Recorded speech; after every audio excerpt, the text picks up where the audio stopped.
tours, I would count the hours. I was like, oh my God, I can't wait to get on that plane home. And the last couple international tours, when I got home, and I was so glad to be home, I was like, oh my God, I'm so thankful I don't have to leave till Monday. They ended up calling me in. Well, the writers request your presence at the pay-per-view Sunday. For what? To warm the crowd up because I'm exciting.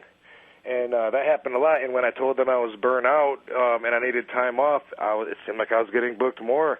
A couple of my weekends off got booked up. And, in fact, they started doing 2 shows a day for the ECW house shows up in, I think, Poughkeepsie, Rochester. There was wherever it was anyway, but up there in that area, New York, Connecticut, they were doing 2 shows a day because they would sell out a 7 o'clock show and say, well, let's just have the boys work twice. So it got to be offensive to me when nobody was listening to me, and I still don't think anybody heard I was leaving till the last day. Man. I was telling them, I don't think they were hearing it. Rob, let me ask you, one of the things you've mentioned a couple times talking about this is the passion for the business, the desire to be there. Passion of Christ. Great movie, but okay.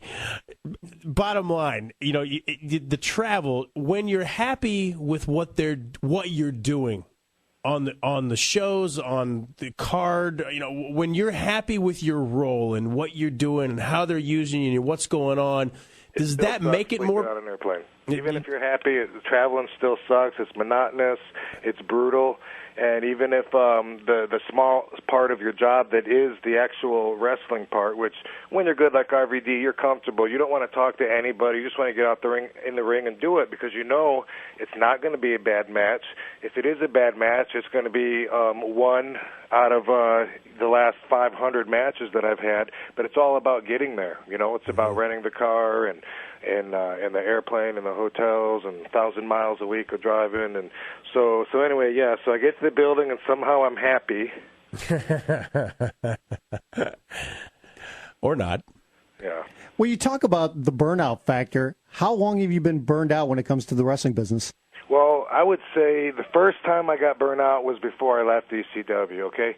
Up till that point, my whole career was still on pretty much a constant rise. I was enjoying it more. I was getting rewarded for my efforts, building a larger fan base, learning my craft more, which I was enjoying. And when there was a point when I was on my way out of ECW, I knew it was sinking. I knew the longer I was there, the more in debt I was going to be, or they were going to be with me, because there was this amount that was snowballing, building up, that was owed to me. So I couldn't continue to keep going to work and having that amount that I was never going to see, because it was going to fold anyway, come back to me. So that's when my heart and passion were truly tested. And when I saw how the show could go on without me, that really did a lot to make me, realize, wow, that's just all business. They're just like that. And I didn't want to come to WWE at the time. And when I did, I really thought it was going to be difficult. I was frustrated coming in, and I wanted out right away when I came in. I mean, there was several times during that first year or two when I'd get so frustrated with the politics that I would question, whether it was right to even stay there. And throughout the whole time I was there, I went through different cycles of frustration. It was long before I went to WWE that I already hated traveling. And as I said, that's 99% of the job. I went through different cycles of frustration, and towards the end there, I was really frustrated and ready for the last several years. Looking forward to someday not traveling as much and chilling, and I was considering options. And then, talked to Vince about bringing that ECW pay-per-view around. So, that was awesome. One night stand, he's listening to me now, and I get to be seen, at least just for one night, the way that I want to be seen. That was great. Now I'm motivated. Then after that, okay, it's back downhill. Next year it comes around again, and this time we're talking about bringing ECW back. Super stoked. I was so excited and so re-energized. I thought, wow, ECW style from here on all the way out. I could even re-sign, maybe do a few more years, because now, I get to get that pride. I get to get that respect from the crowd that gets to see me go out there and really bust my ass and put on these outstanding performances like I know I can do. We had the ECW versus Rey Mysterio match SmackDown versus ECW. I'm sorry, SmackDown versus ECW. It was RVD versus Rey Mysterio. I don't know what I said the first time, but that's what I meant. So listen to that. Sure. And everyone said, "Man, Rob, you were so happy out there. You could tell, there was like something back," and I loved it. Not too long into the return of ECW, I started seeing the direction it was going, which really frustrated me. And when I talked to the office about that and found out that their vision was nothing at all like my vision for it, that was pretty much the last passion I had. That pretty much got stomped out, and after that, it was pretty much just all downhill for me. We're speaking with Rob Van Dam on Between the Ropes on 7-4 The Team. You talk about the direction that ECW ended up going after you got it in Vince's mind to bring it back. Do you regret that decision of getting him to bring ECW back? Oh, of course not. No. And, the one-night stand where I did the promo, for me, that was one of the highlights of my career because it's one of only 2 nights that I actually got to speak with what was on my mind without having it written, without even being asked what I was going to say. That was that night, and the other was inducting the Sheik into the Hall of Fame, which was another highlight for me. The one-night stand the next year when I wrestled John Cena and won the world title, outstanding, highlight of my career. That was amazing because the crowd was so one-sided. It wasn't just that they hated everything Cena stood for, but they loved everything I stood for, and that was an irreplaceable moment.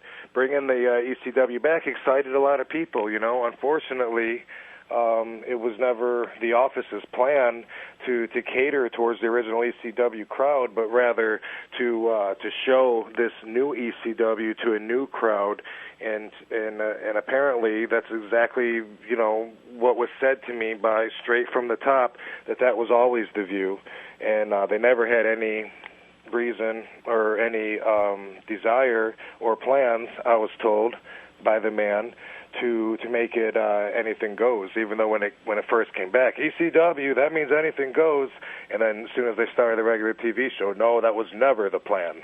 So I was pretty unhappy about that. I mean, why not have keep this different? You got SmackDown, you got Raw, now you have an alternative product, and it's something different. It's something that fans can look at that don't want to see the same old crap. And it's different. Different is good.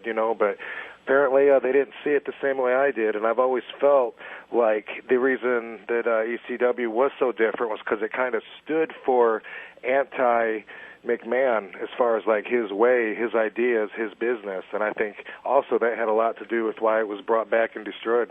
Guys are getting DQ'd at ECW. That's the new. That's the new. Any fans over the last couple of years that were like, Rob, it's not the same as the old. I know it wasn't meant to be. I'm sorry. It's not your fault. It's a Snitsky line. It's not my fault. They'll tell you.